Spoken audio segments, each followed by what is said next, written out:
much for tuning in today. I hope you had a great week, and I hope you are sitting down for this amazing show today. Our topic is As Is. And on the grill, we talking he's mine, because I don't know about if you had him once, you got him all the time. And you know, I love setting up a quote that sets the groundwork for a provocative and an interesting conversation. So here's the quote. Take me as I am. Repeat. Take me as I am, not as what you wish me to be. And that comes from attitude.com. And I think that sets us up nicely to talk, express, relate, and connect with our special guest today, my girls from the West Side, MoKenStef is in the backyard. Hey, Lisa, what is up? Oh my goodness. Yes, I love that segue and that introduction. Yes, MoKenStef from the West Side. Oh my goodness, y'all are my girls from the West Side. And you know what? When I had heard that I had the chance to really talk to you guys, because I mean, in this backyard, you guys are legendary, you know, because you're one of the great artists who organically contribute with putting this backyard on the map, honestly. Thank you. You know, this particular podcast wouldn't be able to be without artists like you who have lent your talent and your hard work and has set an example for the rest of the ladies out there how to get down. And so that's why this day is so special to me. And that's why you guys are so special to me, because you guys are a legacy. And I'm happy to have you guys, really. And so, what have you guys been up to? And you know, I want each one of you guys to answer the question, because like any other group, you guys are each individually strong.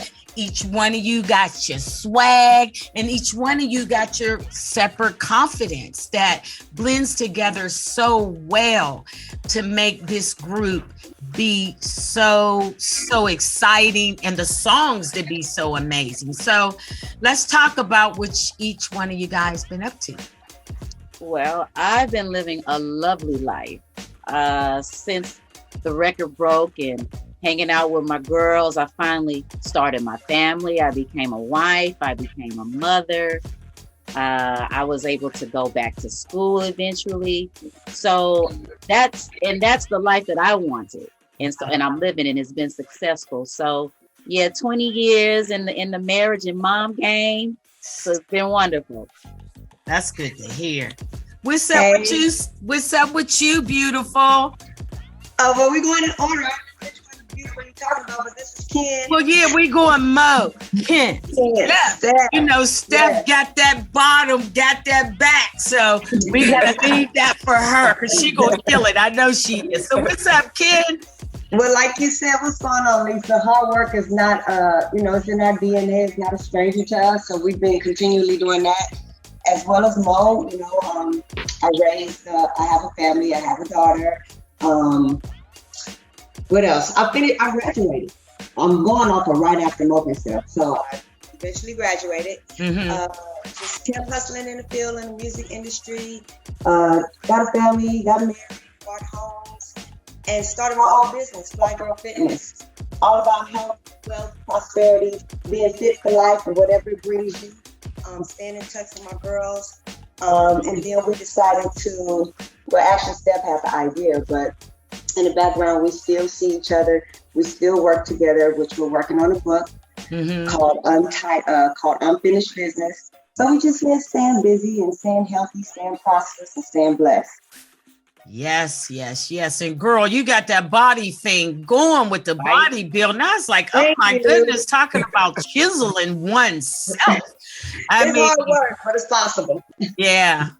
What's that diet like? You know, 1,000 egg whites and it feels like that. It feels like that. So what's up, Steph? What you up to? What's up, Lise? So you know what? Got a family as well. Raising my son and my daughter. Such an amazing blessing. That's a big blessing to have, to be able to be a mother. So I'm happy about that. And it's so funny because I'm like, I have the youngest kid, you know what I mean? I have a 5-year-old. So being a mother in over 40 is funny, but it's amazing. It's a trip because a lot of my homies, they are grandparents. Right. That's true. So I'm trying to find kids. I'm trying to find people to play with my kid. It got to be, it's my friend's grandkids. It's funny. But that's a wonderful experience having that. But I also graduated from college, got my bachelor's in science. So we were in school actually when we was with MoKenStef, but it was like we also graduated while we was on tour, and me and Kenya had got our bachelor. So that is the thing that I did. And I had an Indian hair online business that, and I started a production company with some other girls trying to give them, the opportunity to get in the game and teach them that whole artist development. And it was called Too Contagious Music. And so I had girls that I was working with and writing for because I love to write. For your listeners, MoKenStef wrote our own music. There was only one song that we didn't write. It was a remake. But I continued doing that. And I also did features with because I wanted to still continue being in the game when MoKenStef kind of went separated for a little bit. I chose to do some features with E40 and showing my rap skills, because that's a that's how we, there's things that people didn't know. Some people, unless they bought the album as is, that they just thought we were just these R&B queens, and that was not true. We R&B and hip hop. So I was a rapstress. Right. So that's the thing. So for your listeners to know, so I had some stuff that I did on features with E40 and Snoop with this other group called The Relatives from the West Side. I was featured on their album. So Snoop was on the feature with the song that I was on. So that was a great thing. Got to show my rap skills and stuff, and did like an independent movie that I did called Tapped Out, featured in that. So just, and then also, real estate, like Kenya said, bought some property and just trying to, stay, but at the, but in that time frame, there was some, stress, there was good moments. And then there was like, depression. And I talk about it in the book. Like Kenya said, I brought the girls back together to do our book, Unfinished Business. So I talk about, the life of, I wanted them, it was just a blessing that they said yes. Because it's nice to be able to hear 3 people's perspectives. And when you're writing, because when you have a group, a lot of times you don't have everybody's participation to talk about what's going on many years later. You know what I mean? This is like 20 years of the game, and to be able to be, to be able to come back together and talk about our book that's coming out soon, Unfinished Business. We talk about the unfinished business. So when I talk about the depression and stress and happiness, but life comes full circle and that we're survivors. And I'm just being real about this. People like to say everything is good, and everything wasn't good through the whole time. Yes. But we overcame that. We overcame it. Like I overcame it, rather. And so I'm so blessed, to be a survivor in this game. The whole game, from music to just regular life. Life game. Yeah. Because it looks like from each one of you guys saying what it is that you've been up to, you have created a solid foundation for yourselves, and also been able to continue on with the unity that you guys have. Not many female groups have the ability to do that, because it's hard, because each one of you guys have your own goals and aspirations, right. Like you want husbands and kids and all of that. Yes. And in this business, it just seemed like us as women, we're so pigeonholed. Y'all worried about if we gonna get pregnant. You worried about if I got somebody in my ear, that I want to marry, that he's influencing. And you want to dictate what comes out of my mouth here as far as the subject matter. And I really like how you guys have always been individually outspoken and together in unison outspoken. And that's not seen much. It's usually each person is sort of trying to go behind the others without the group knowing what the feeling is. But you guys always had that amongst yourselves and came together towards the label or the management cohesively with one voice. How difficult is that for a girl group to do? Because we can't even decide what hairstyle we want sometimes. So tell us a little bit about how you guys got that worked out. I think we are, we're all born in September. Okay. We're 7 days maximum apart. Wow. We've all graduated in the same year. It's just so many things that I can't even say a list of things that we have in common. Mm-hmm. And so I guess one of the things we had in common is we had the same definition and understanding of loyalty, and respect. And there was that boundary that no one was to cross. And if it was crossed, then we need to talk about it, right? And have an understanding about, how we can will that person, if they did have to step out of line, how to will them back in. And it was never, ever, Stephanie had said this in another interview, is like jealousy. There was no jealousy and no animosity amongst each other about, who had the strongest gift, right. That there was competitiveness because that's just our nature, but never to cross anyone. There was no malice. We genuinely love and care for one another. Yeah, right. We knew that. In addition to what Mo said, sorry, Stephanie. In addition to what Mo was saying, the loyalty and respect, but also we understand each other, and in that respect, we respect each other's individually talents. So if Mo is great in this, Steph is great in this, and I'm great in that, we allow each other to do that because we're all great in something and we merge it together. But there was a time where we went off into our own worlds and we were not communicating. Right. And what I think is so great about us is that we're supposed to be together cosmically, universally. Yeah. We're supposed to be together. So when we're separated, we just found our way back, because of our foundation, our sisterhood, our love for each other, our respect for each other. We did find our way back, and the book helped us bring that back. But our listeners and you guys will understand what happened when you purchased the book, Unfinished Business. We talk about the separation, and the different things. So, Lisa, there was a time when we were detached, doing our own things, but the love not on one accord. Yeah, not on one accord, but it happens. Yeah. Life for us, life happened where it was a period, and I know Stephanie, you're gonna, chime in because Stephanie, she gonna, like you say, she that back, she that end. Yeah. She gonna put the glue on it. You know what I'm saying? But really quickly, I want to say that life will happen where it's not always we're on one accord. Yeah. And in our book, you're going to see when that cord became a discord. Not, it still wasn't, there, I still can't say, we have feelings, natural feelings. We're going to feel some kind of way. But because of the love, I'm just telling you, we genuinely love and want the best for one another. Yeah. And if that means somebody has to go off and find it and we can't do it together, then that's the way that person chose to do it. It's kind of those kinds of things. Like, I wouldn't have done it that way. You know how, I wouldn't have done it that way. Well, you're not me and I'm not you. So you kind of got it. Then you kind of become that individual because we grew up together. We grew up from young ladies to now women, So yeah, there's going to be some friction. But go ahead, Stephanie. I know you ready to go, boo. Pull us. Oh, you guys did such a great job. You guys pretty much said it.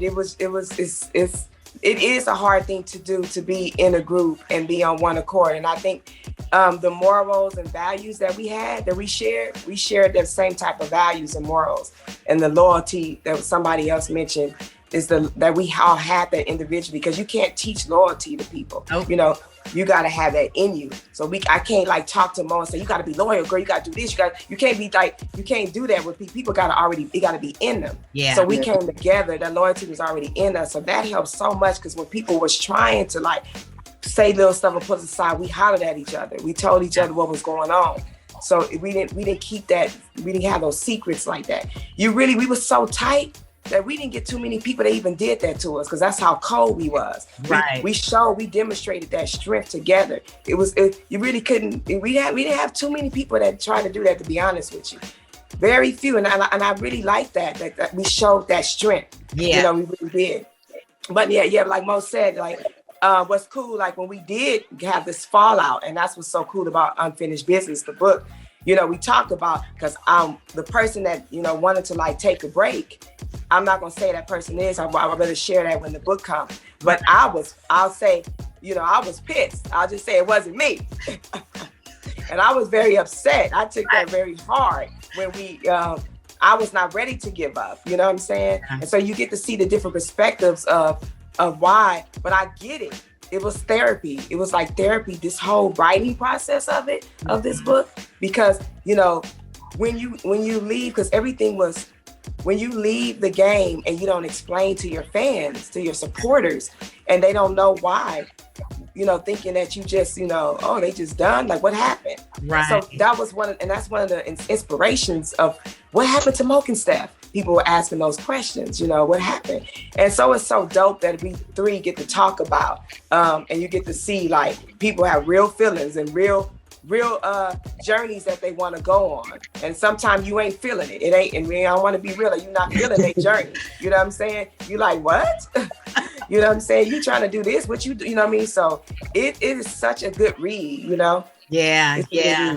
And I can't wait to be able to read it, because it's just like very few female groups, you know, have the opportunity to kind of circle back together in unison to be able to tell a cohesive story wholeheartedly. And I really believe in our industry, it's the relationships that mess everything up.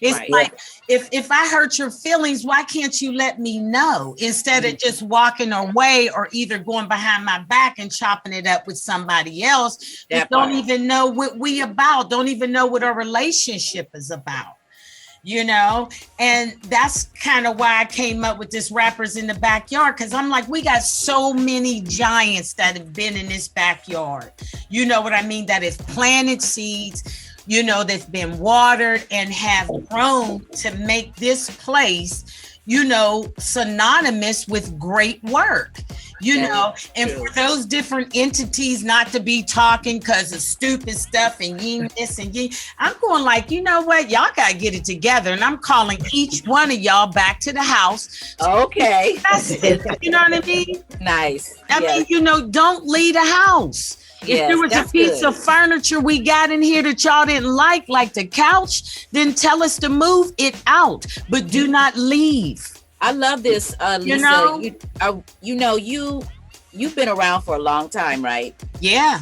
And you are, to hear your voice and to hear your stance today would have been lovely to hear it back then. You know, I'm just saying, you know, I don't know if that's where you were then, because there wasn't, in the organization of Outburst Records and Def Jam Records, you know, who was the person that was making sure the communication was not broken? Right. And I don't recall that there being anyone there other than, you know, us. We were very vocal. Mm-hmm. Okay, right. That was one, you could not take that away. We were very vocal. We were young ladies, and hey, maybe we could have said it differently. We didn't know how to sugarcoat that thing. Right. But we were not afraid, and we were also unapologetic on telling people how we felt. Yeah. And that communication that would, instead of getting your feeling in your feelings, you know, listen. Because we weren't, like I said, I think we were great listeners. Yeah. It wasn't a whole lot of talking going on for us to hear anything. I can tell you that. Right. So the business aspect of the music business for me, I disliked very, very much so. And that was kind of one of the reasons that kind of propelled me to pull away, because the communication was not right. The business was not right. Right. So, but here we are. Yeah, like it had to be. Yeah, like you said, like Mo, you're right. You had to be another way of, of communicating. Like missing that lack of communication, and what Lisa, how you doing it so well. It would have been nice to have that force of a voice in the business and the organization to keep it tight. Right. Like people, because back then people's feelings would get hurt, and it wasn't supposed to be about getting hurt. It's about understanding and listening to one another so we can make this thing grow together, bigger, to grow together. Yeah. Right. And y'all know I've always kept it straight 100. It was like the time that you guys was coming through, there was a family thing about how I fit in the family. You see what I'm saying? So folks was trying to punk me, which will never work. Right. Never work. I'm not moving. You see what I'm saying? But I'm the type of person that, I'm a very strong-willed person, and I will not be punked. Because see, the way you carry yourself is the way people going to treat you. Right? So y'all know specifically who I'm talking to. Love, rest in peace with everything. But at the same time, y'all witness no punk in me. If there was the thing that I wanted to come to, guess what? There go. You know what I'm saying? And ain't nobody saying nothing to me. They saying it to the rah-rah in the crowd. So if you can't say it to me, guess what? I'm not going to honor it. I hear it. But my thing is if you really talking and you really want to be heard, tell it to the person you claim you're talking to. Because I'm going to tell you, and that's the way I've always been. But again, it was a delicate dance. You see what it is? Because if I didn't play that right, I wouldn't have got the gift that I was going to get from the beginning. You see what I'm saying? Yeah. And this is the thing, we had my biggest issue about when we were coming up in the 90s as a group was that the representation was so shady. It was shady. And, we were our best advocates. However, because it was personal, maybe we kind of rubbed people off the wrong way so you kind of need that representation that kind of smooths your personal and then business. You kind of got to keep that medium. And, I'll be first to say, I tried to keep it as business as possible. But when you, like you say, talking sideways and, disrespectful, we got to let you know. And the nerve of you to respond in a way where I don't have the right to tell you that. Yeah. So, being a woman in the game was challenging, especially not being able to find solid representation, which we struggle with. Yeah.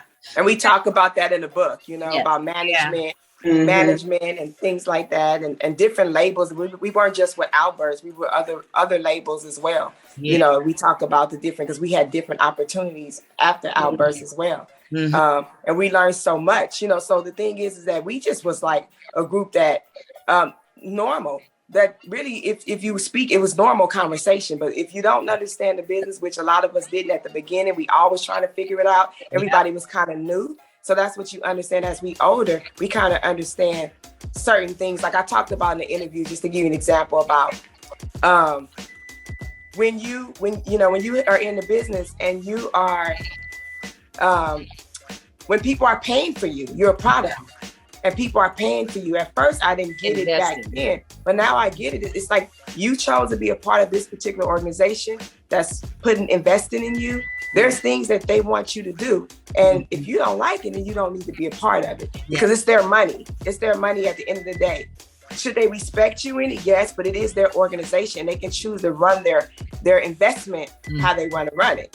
Right. And so there's certain things that we didn't like about certain of the investment that we invest in us, and we were speaking up about it. Right. But then when I look back as a grown adult and seeing like stuff that I've done on my own as investing, I'm like, this is how I want to do my thing. And you got to respect the investor. You know what I mean? Right. If they don't want to do it, then get out of it. You know what I'm saying? That's really, they don't agree. Yes. If they don't agree, you know what I mean? If y'all can't come to agreement, like you have to respect that this is these people money that they putting up and they can choose how they want to use it, Yeah. and you have to. But at the back in the days, I didn't. I'm like, that wasn't a pill. That wasn't a pill you could swallow. Right. Yeah. Now we swallowing all kind of pills, ain't we? You know what I'm saying? The pill game gets rugged. You know what I'm saying? When you get to that age group, it's like another pill. Are you serious? You know? So let's talk about the actual album that you guys put out. I mean, I love As Is to be the soundtrack of my life. You know what I'm saying? Yes. The songs were just so timely, so like, you know what I mean, urban, and really, really touched our culture. So let's talk about, how did you guys come together as a group to do the album As Is? Okay, so let's start back at when we wrote He's Mine. Okay. All right. Well, we were a musical group before Outburst knew about us. Okay. We were already independently working on an album that unfortunately it just didn't become successful, as you know, people would like to measure success. But we were successful at creating something, you know, being creative, right? And in the midst of that, okay, we moved on.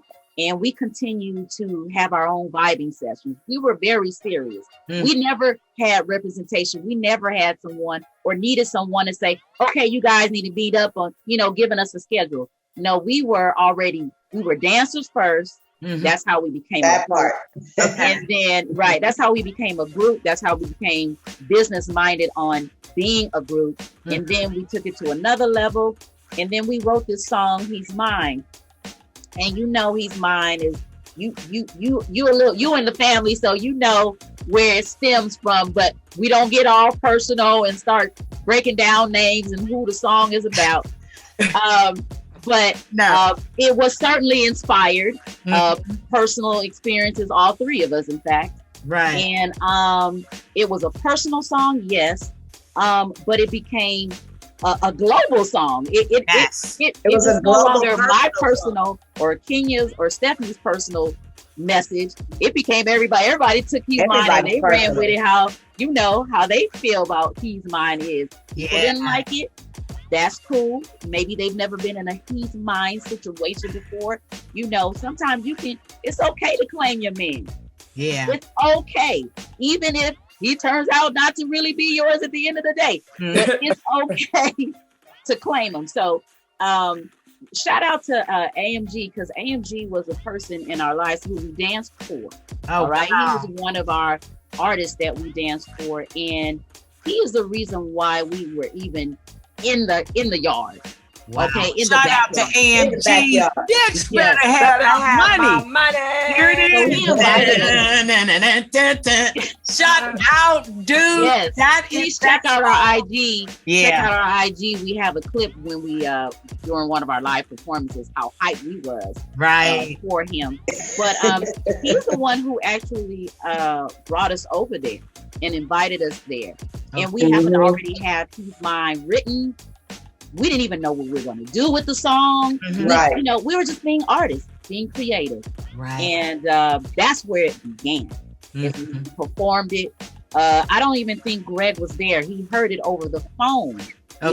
While we were there. And that's how we got the deal. He's Mine got us the deal.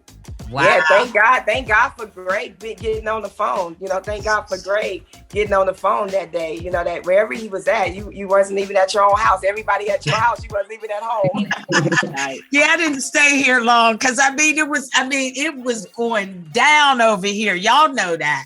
24/7. And it's just like, you know, wanting myself, you know, I was over here for a reason too, for artistry, you know, but it was just always so great to be able to learn from the different people that were here, because it was like we all organically really poured into each other without really knowing it. And it's like we were saying at the top, now that we are older, had a chance to look through those books of our memory, we realize how fortunate we were to be with people that cared for us, but may didn't communicate it in the way that we felt at the time.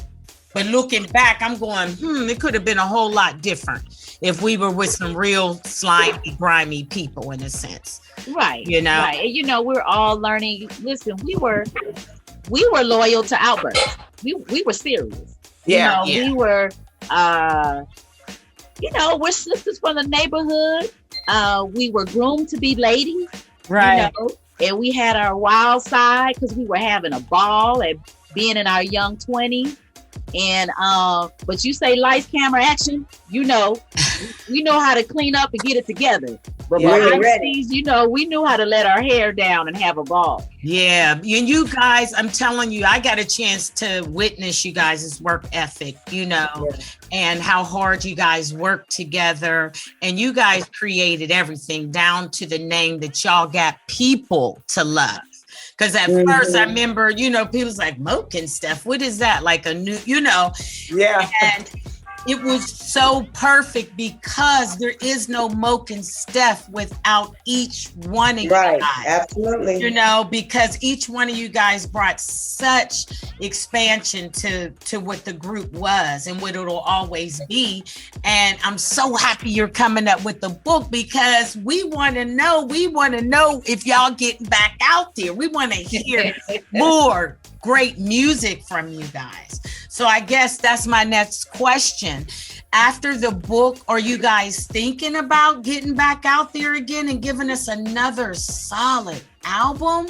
Well, we're certainly going back out there on shows, on the road to perform all our hits that we have. And then, we'll see. We'll see what that does. But in the meantime, we are performing our blessings. Sorry to interject, performing our blessings with He's Mine, getting opportunities to do shows. So people have been reaching out to us, which is a blessing. We had opportunity to do a show with Yo-Yo, which was so wonderful because she's from the West Coast. It was a show that she had, and she invited us to be a part of the show out in the West Coast at the San Diego Chargers stadium where they play at. It was really a nice event, a good turnout with a lot of West Coast artists participating. Nice to see artists putting it together, and it was great that we came together and do it, and that just to continue to be able to perform the songs to the newbies that who was younger, who heard our music back in the days, and our people who grew up with us to hear the 90s music. So I'm happy that 90s music has had the opportunity to come back and perform.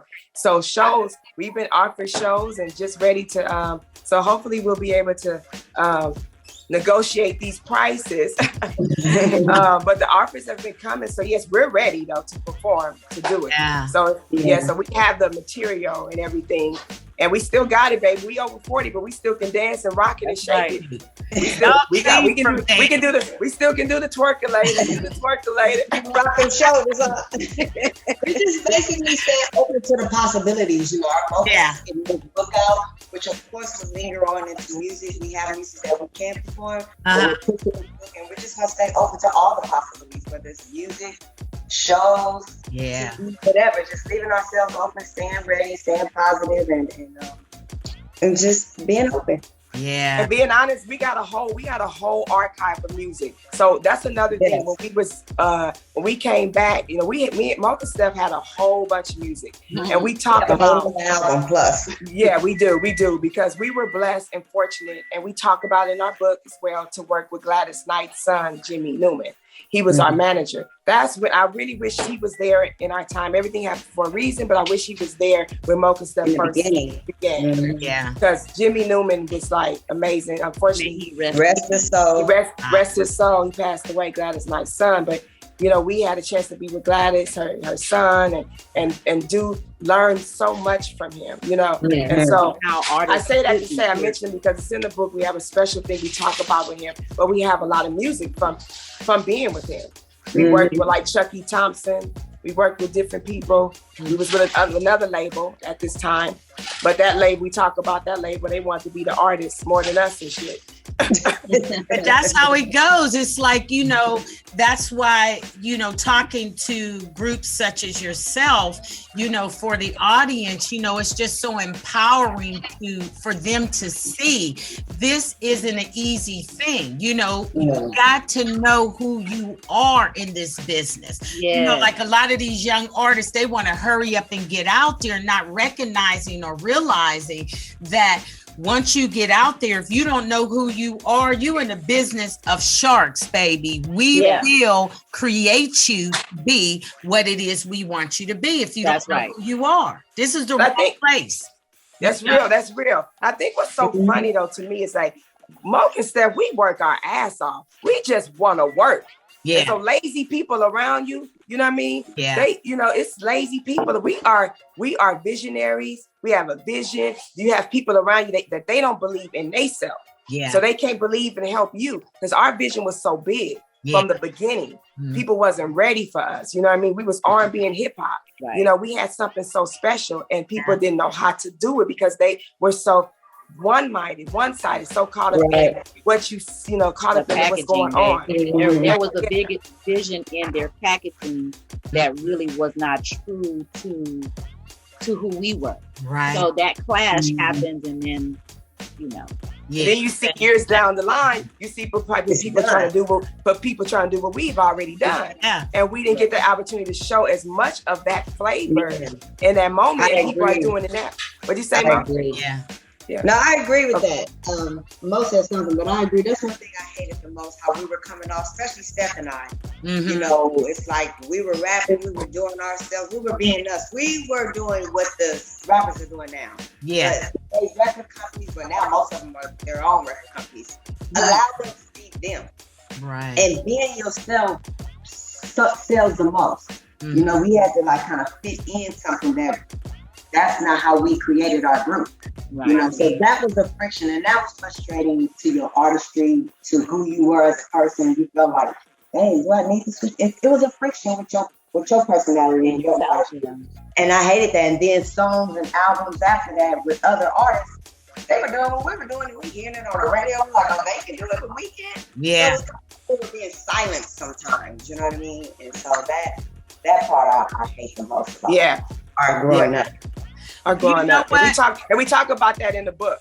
We talk about that storyline, that narrative. Because we also had an opportunity. We had an opportunity to work with some wonderful management companies later after when we left our label and was independent. We worked with Book Payne. Everybody know Book Payne, the choreographer for the legendary book. That was also our manager as well. And we talk about our moment with him, because we started off as dancers. So we had that strong work ethic as dancers. So Brooke fell right in place because he managed BBD and, a girl group called Straight Ahead, which is our homegirls that used to dance behind BBD, and we danced behind them. So people don't know that story that we used to dance with them too, with Straight Ahead. And Straight Ahead is the girls that were behind BBD. And so we used to dance behind them. They were supposed to come out as a group. Were we MoKenStef at that time? We were. As a dance group. As a dance group. Oh, okay. As a dance group. We were dancing for unknown artists around the neighborhood, the different showcases. I know Greg, remember all those showcases back in the days that people used to be going out there doing. We used to do those ASCAP showcases and different other showcases. There was one lady. Carlos and Charlie. So there was showcases for unknown hip hop artists, and we were the dancers. We were the hard bodies in the back, and everybody used to be like, wait a minute. We would make these artists win these competitions, and it was a lot of it, honestly, not being, trying to be as humble as I can, but it was because of us why they won. And people would say it, and the hype just got noisier and noisier, the hype, and it made us see that noise and people would say, y'all should be a group. Yeah, and I'm so freaking glad that you guys listened to them, because the story's not over. You know what I mean? The story is gaining more and more momentum about you guys, and it's gaining that momentum through different things, books, them wanting you to come back out and perform your stuff. I have to check out the Yo-Yo performance that you guys did. And soon as He's Mine came on, everybody was like, I can't, just singing he's mine. I mean, it is. I mean, it's what we dream about. And it's what is setting us up nicely right now to go to the grill. Let's go to the grill. Let's grill up. We grilling back here. And on the grill, like I told you guys, is He's Mine. But we're going to do it a little different. We're going to work with the lyrics of you guys' song and what it meant then when you guys wrote it versus what it is now. Because I don't know nobody saying he's mine. You might have had him once, but I got him all the time. It's more like the anthem is he's ours. And I was willing to. Gotcha. Right. So tell me what y'all think about this new he's ours when y'all rocking the he's mine and we still want he's mine. No, see, I don't go in it sharing. But you know what? I'm a woman right now. I'm a woman now, so I can say that. Right. If you're young and you not clear about what your relationship is or what it should be, then I don't judge. I can't judge because that sounds like a naive person that's saying he's ours. Yeah. That's one naive right there. Right. Not really clear about that they really can't. Monogamy exists. It's real. And if you desire to be with one person, that's okay. It can exist. It's going to be hard, so you gotta, you can wait until they're ready, but in the midst, you don't have to be in hours. It doesn't have to be an hours situation. It's like, okay, you're not ready for me to be with me only, then I'm going to have to step back from you. That's the stance that you should take, but not go in agreement with something that you really don't desire. No. Right. What you think about that, Kenya? As far as like where we are now, I mean, because when you guys did that song, I'm telling you, I think the reason specifically, I know I love the song and know every word by word, and often envision myself being, maybe a fourth member of the group. But, I love it. It was so like, I think it was just a time we were ride and die with our relationships, I think at that time. And what do you think, Kenya? We're raised from a different generation from what the kids are raised now. Yeah. So he's mine has a different meaning. You still have women out there that still want their men and don't want to share. But some of the artists, the young artists nowadays, some ladies are okay with having sharing someone. You have a song out there. I got them Mondays, Thursday. You can have them on the weekends. Right. It's okay with that. So I think the young generation,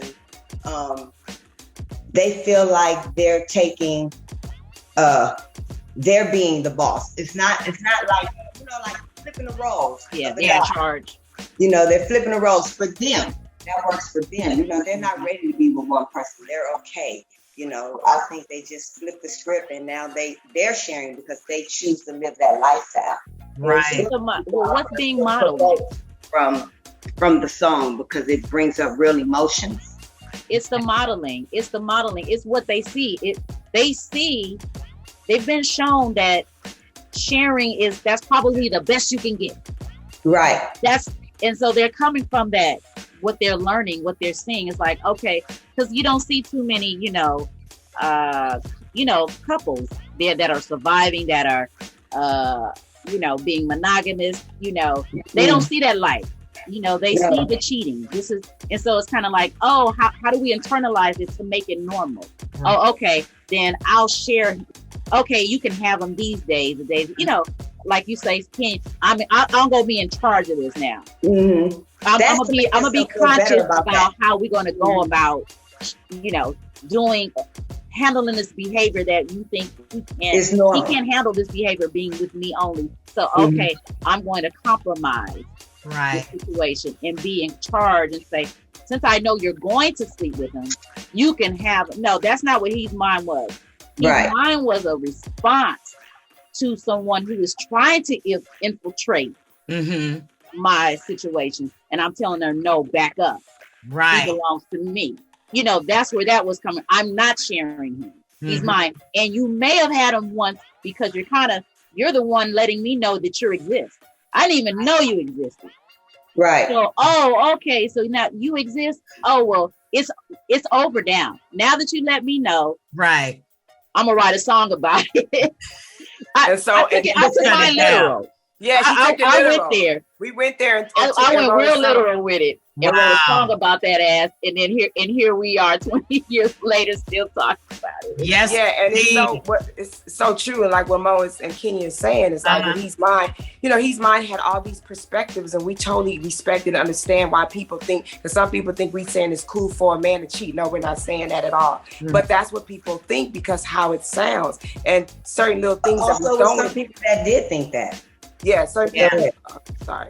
Some people live that life, Yeah.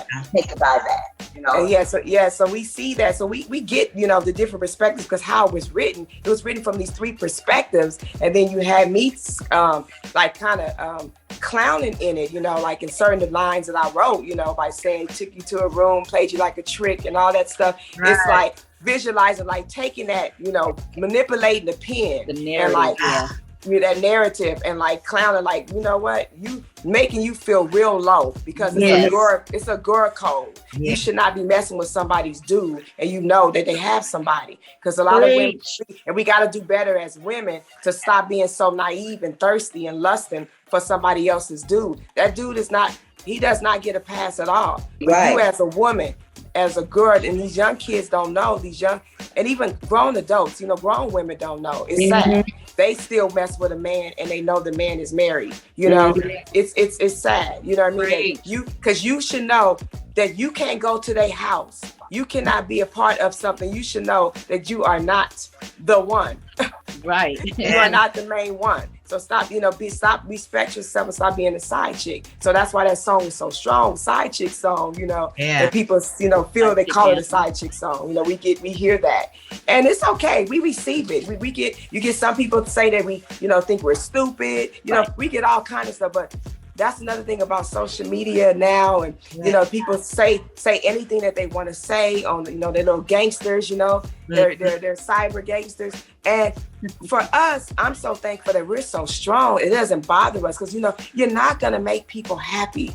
Everybody's not gonna be happy. Everybody's not gonna love your stuff, and it's okay. And I'm glad that we're strong spiritually and mentally, and we have a solid foundation. At this level of our life, so that stuff doesn't bother us because some people love it and some people don't feel it, and we get it. Yeah, it's the great thing because they keeping it going for us. They keep it going. Controversy about the song, being going for us. So it's such a strong song that it's the love and the hate. Yeah, it was so beautiful. It's so relevant today. He's Mine. When we wrote that, it's so relevant. It's even more relevant. And I just love it. I love the newcomers that come along and do those TikToks of us. They keeping us live. They keeping us live. So thank y'all. Yeah. Well, thank you guys for an amazing song, because that is what He's Mine is, and it will always be synonymous with whatever generation. You know what I mean? Because that's always been the caveat for us as women. It's like there's one man in the jungle and we're all trying to find him. You know what I'm saying? And there's more men in the jungle. More men. And we need to find those men that is sufficient and, specific to us. Because even I had a conversation with my niece, just trying to understand this dynamic or whatever, and this whole sister wife type of analogy that they have. And she just said to me, she said, Auntie, it's like, going to like having a best girlfriend. You guys get your nails done together and stuff like that. She didn't really break it down on how that goes sexually, because I don't even think I could understand it, because I'm sitting there going like, wow, now I could see, sharing the duties, like you can clean the house and wash the clothes and stuff, but I'm saying, and we can get our nails done together, but I'm not sharing the bed.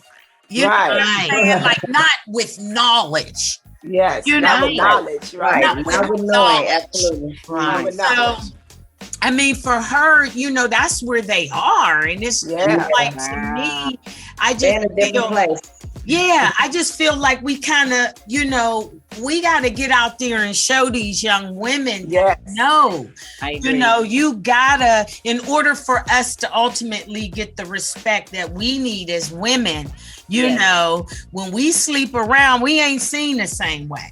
You know, you got to kind of put your flag one place and kind of, this is where I'm at. You know, morally. And I don't care. Yeah, I don't care what, you know, my niece tells me, what these women tell me today. It'll always be that way, sweetie. We will always be valued and looked at as a woman from our morality. I don't care how they change it.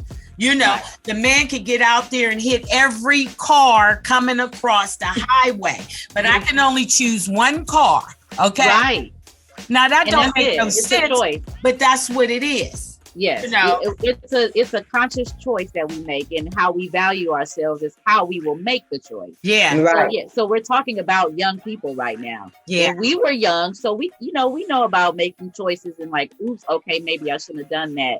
So we're watching this generation grow, and we hear how they're conversating. Is kind of like, okay, how can we interject without making them feel like, oh, you cannot think for yourself, but let's throw something else out there and let's consider this another way. So everything is so microwave. Yeah. You know, it's so fast. Everybody wanted so fast, convenient. You know, they mess with anybody. You know, people want the quick fix. They want the quick money. They trying to get the dude with the who got this, who got that. You know, it's everything. It's not the courting. People are not taking that time to court someone, to respect and, to treat people, treat ladies with respect. And the ladies are not, they're not allowing themselves to get the respect the way they coming off as well. Yeah. You know, everything is so exposed. To say, it's good and ambitious that you want things. There's nothing wrong with that. It's how you acquire them, right? So you can be like, okay, I want a Rolls Royce. Okay, so work on it. You want it tomorrow. You want it yesterday. And then you're going to do those things that get you that money that quick to get it. We already know what you're doing. Right. We can think of a few things of what you're doing to get it that fast, and you're not valuing yourself highly doing it, Yep. And you know what, you guys? I think we burnt up He's Mine. Let's take it off the grill. We burnt it. Y'all heard what we said. Y'all better understand and appreciate and respect yourself. So let's move on, because we have been running our mouths, and honestly, I could speak to you guys all day long. That's what's up. We got to keep this thing going. So lastly, can each one of you guys tell me, us, the audience, one thing about you that we don't know? And it could be anything, like, if you like gummy bears, if you like playing in the rain, whatever. Go. That's a good question. One word. Don't know. We don't know about me. Individually or the group? Individually. Okay. That I have been a preschool teacher. Wow. Okay. Come on, girl. A, B, C, D. Exactly. I will definitely can't think of as a teaching tool. Well, that's all that artistic stuff you do, girl, that we don't know about. Yeah, artistically, I still sing, I still write music, have my own personal studio at home. You see her in her studio, Mo's in her studio. Right, so I'm still creative. I'm thinking too hard. I can never you think too hard. You want us to skip you? Yes, please. No, I ain't letting you out of that. I'm gonna say something. I'm just like, people don't know that. But you're an editor. I talked about being an editor. Never. No. Not to Lisa and not to her fans. No. Okay, I used to be an editor. I used to be an editor for the film industry. But I think most people don't know. This is a good one. Thanks, Stephanie. You led me there. That I used to work on sets as in an internship, because I got a BA in communication. So I used to do videos. I used to production assistant for music videos before I was in music videos. Oh, wow. So I worked on a Tony set. Oh, okay. Before MoKenStef even happened. So that was pretty cool. Wow. So what's up with you, Steph? Tell us something we don't know. I would probably say a couple of, I would say people don't know that I was a resource specialist teacher. I was a special education teacher, and while I was doing music and grinding, going back and forth, I was also I was a real full-time teacher in Compton, working in Compton Unified School District. I worked at different schools in Compton. So I was a real teacher, a real resource specialist teacher, and I was a special education teacher. So I have a lot of love for kids. So I do a lot of stuff for, kids with disabilities, and kind of, I'm like a life coach in a way, like helping, like an advocate for parents who have children with disabilities. So that's something I think people wouldn't know, that I help parents to advocate for their kids with special education. Wow, I love that. And I want to say to all of you guys, the audience, make sure that you guys pick up their book when it comes out, because when I tell you, each one of these women are individually dynamic, and you need to see and hear what's behind this amazing group. And I think that takes us back to the quote at the top, where take me as I am, not what you wish me to be. And when I say that, I'm talking about MoKenStef, because that's right. Did not do that. And we love you and appreciate you guys immensely.